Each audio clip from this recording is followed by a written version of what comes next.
NATO missiles and Soviet air defense systems, originally designed to destroy each other, such as these and other similar technologies, now they work together to protect Ukraine.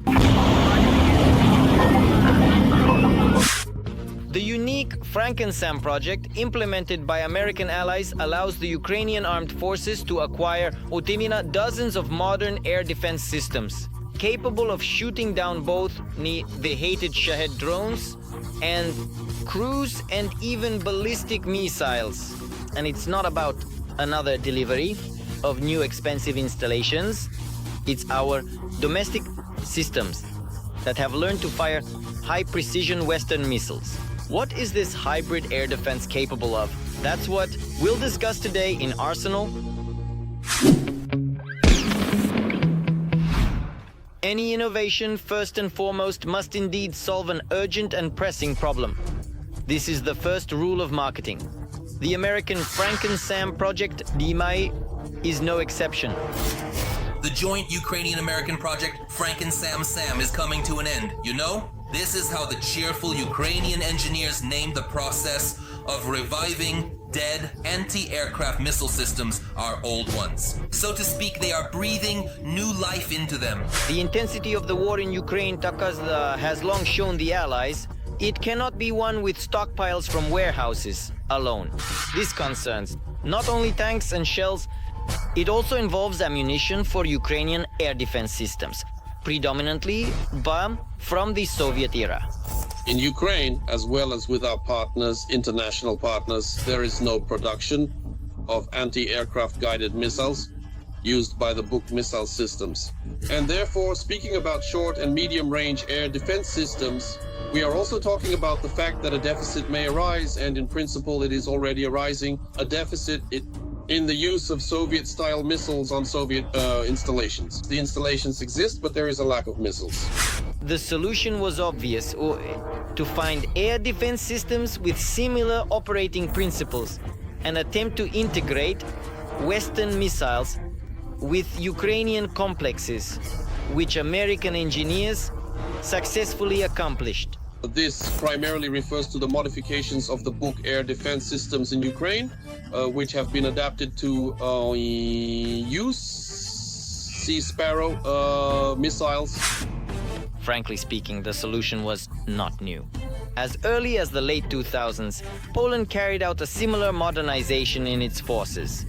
At that time, engineers managed to integrate launch rails onto an even older surface-to-air missile system, the Cub.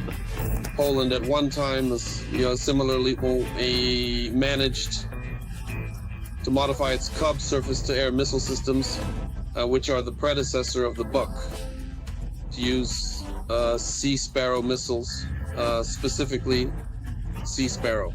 However, after joining NATO, Warsaw began receiving original Western air defense systems, and the need to modify the old ones disappeared.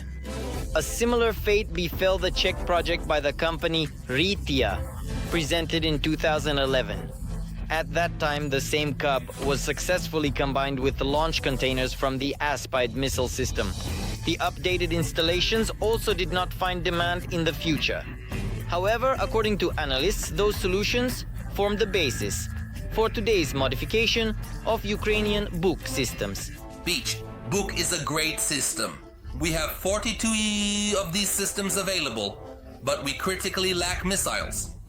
This year, when our territory was shelled, almost all the missiles for the Buk were used.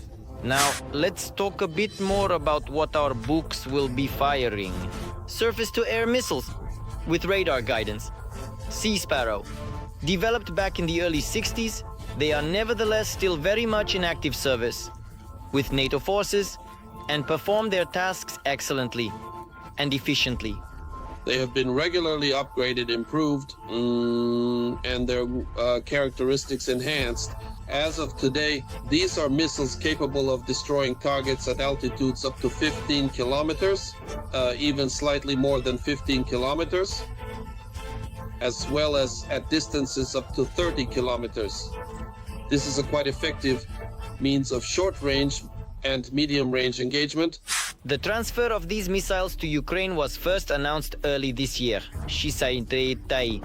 and since then, their number in the Ukrainian armed forces warehouses has only increased. Sea Sparrow, meaning Sea Sparrow, is a ship-based naval missile. Its total weight is 230 kilograms and its length is more than 3.5 meters. The wingspan is about 1 meter. It is capable of intercepting targets at a minimum distance of 1.5 kilometers, with a maximum flight range of up to 30 kilometers. At the same time, the engagement altitude ranges from 6 meters to 15 kilometers. The warhead weighs 40.5 kilograms. After Taiwan, Ukraine will become the second country to use the Sea Sparrow on land-based installations. The military crew responsible for executing the firing task includes self-propelled firing units. There are 6 of them in the entire anti-aircraft missile system, and thus we can fire at a total of 6 targets in 1.5 minutes with the ability to shift fire to another 6 targets. Their main targets are airplanes, helicopters, drones, and cruise missiles, such as these. Of course, for intercepting subsonic air targets, these include sea-launched cruise missiles like Caliber, or air-launched cruise missiles like the KH-122 and KH-555.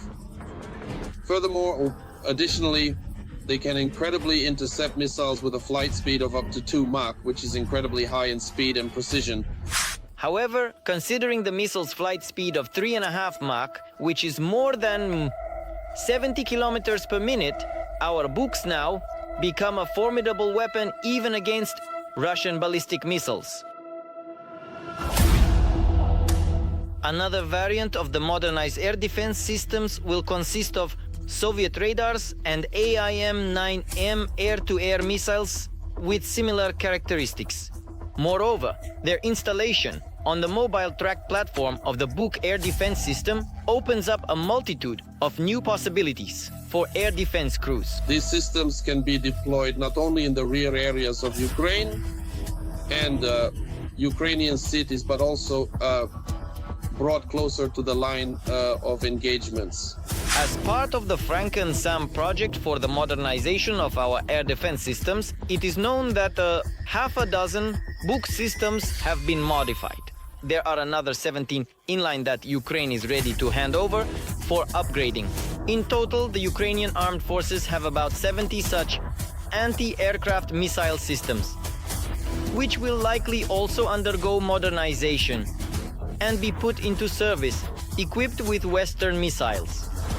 And it's still too early to say, of course, that these systems are close to completion of production. But I think that after some time, they will definitely appear in our troops, because we perfectly understand that, unfortunately, the Russian missile terror will not end soon. Even more interesting facts about weapons await you in the next videos. So, don't forget to like and subscribe to our channel to not miss new episodes of Arsenal.